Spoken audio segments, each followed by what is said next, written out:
The Indiana Fever walked into the playoffs beaten, battered, and down half their roster. But instead of their injuries stealing the spotlight, it was the referees who turned Game 1 into chaos.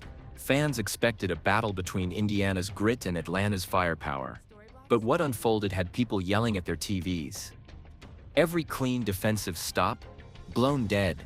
Every hustle play, whistled as a foul. And when Stephanie White, a coach who'd kept her cool all year long, finally snapped and went off on the officials, you knew something deeper was happening. This wasn't just frustration. This was the boiling point of an entire season.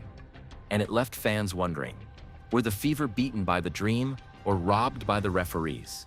Playoff basketball is supposed to be about grit, adjustments, and who wants it more? For Indiana, just getting to this stage was a victory in itself. After grinding their way through a brutal regular season, they secured the 6th seed and a chance to prove themselves.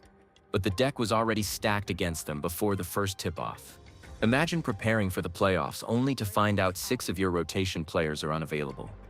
Caitlin Clark's season-ending groin injury was already devastating. Add in Sophie Cunningham and Sydney Colson with knee issues. Chloe Bibby with her own knee problem. Ari McDonald with a foot injury. And then Dear Dantes, ruled out less than 24 hours before Game 1 due to concussion protocol. That's not just bad luck, it's a nightmare scenario for any team. But Indiana made a statement. Injured or not, everyone was traveling. All 16 players boarded the plane, filling every seat, and even crowding the bench. It was a gesture of unity, but also a painful reminder of how much talent was sidelined. The image of healthy players on the floor and injured teammates sitting in a second row behind them told the whole story. This was a team patched together with heart more than bodies. Despite everything, the Fever didn't come out timid. They attacked from the opening tip, playing like a group too stubborn to acknowledge how shorthanded they were. They punched Atlanta in the mouth first, proving they weren't just happy to be there. They came to fight. Kelsey Mitchell led that early surge. Her jumper looked pure, her confidence unshakable. She drilled buckets that silenced the Atlanta crowd and gave Indiana an early 15-6 lead. Mitchell wasn't just scoring. She was sending a message that the Fever weren't going to bow out quietly. Right behind her was Aaliyah Boston. Even as double teams crashed down, she dominated the glass, grabbing rebounds and protecting the paint. And then, the whistles started. Clean stops turned into fouls. Solid defense was erased by phantom calls. Every time Indiana built momentum, the refs seemed to find a way to stall it. Fans watching couldn't believe how quickly the energy shifted. No one felt it more than Lexi Hull.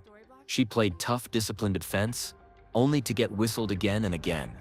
Plays where she barely touched her opponent were called as fouls. It was so absurd that Stephanie White had no choice but to challenge the calls. By the second quarter, White had used both her challenges and won them. That proved the officials were wrong, but it also left her powerless for the rest of the game. A coach should never have to burn 2 challenges that early, but the officiating left her no choice. Those whistles changed everything. Instead of extending their lead, the Fever lost momentum. The Dream marched to the free throw line, stacking points and flipping the energy in the building. What was shaping up to be a Cinderella start turned into a grind just to stay afloat. Her physical presence kept Indiana's defense intact, and for a brief stretch, it felt like the impossible was unfolding. The Fever controlling the game despite missing half their roster. Here's what made it worse. Atlanta was allowed to play rough. Elbows, shoves, extra contact, all ignored. Meanwhile, Indiana couldn't so much as contest a shot without hearing a whistle. It wasn't just inconsistent, it felt like 2 different sets of rules were being enforced. Stephanie White had seen enough. After yet another no call on Atlanta followed by a soft foul on Indiana, she exploded. Shouting at the refs, throwing her arms, she unleashed every ounce of frustration. The refs hit her with a technical, but in that moment she said what every Fever fan was already thinking: this wasn't fair. One of the wildest images of the night came right after. Caitlin Clark, sidelined by injury, stepped in to hold her own coach back. Think about that. A sophomore star who couldn't play, acting as the calming presence for the head coach. It was surreal, and it showed just how out of control the situation had become. The Dream thrived on the chaos. With the refs controlling the flow, they built a lid, using Indiana's frustration as fuel. Each questionable whistle dug the Fever into a deeper hole. Still, Kelsey Mitchell refused to quit. She dropped a playoff career-high 27 points, nearly carrying the offense by herself. Whenever Indiana's attack stalled, she reignited it, slashing into the lane, knocking down shots and hitting free throws. She was sensational, but she couldn't do it all alone. Boston battled non-stop inside, pulling down 12 rebounds while wrestling against multiple Dream defenders. She scored only 8 points, but her effort kept Indiana competitive. Every rebound was a war, every possession a grind, and still she never stopped working. Hull's stat line won't wow anyone, but her energy was invaluable. She hit one of Indiana's rare threes, chased down loose balls, and played defense until she was literally thrown to the floor. Her hustle spoke louder than the numbers. Atlanta, meanwhile, leaned on their full arsenal. Ryan Howard and Alicia Gray both topped 20 points. Naz Hillman chipped in 16, and Brittany Griner's presence forced Indiana to collapse defensively. The contrast was obvious. One team had weapons to rotate, the other was surviving on grit. By the numbers, Indiana had little chance. They shot under 35% from the field and went just 2 for 15 from deep. Without Clark stretching defenses, the Dream packed the paint, daring. But here's the bigger issue. This wasn't just one bad night.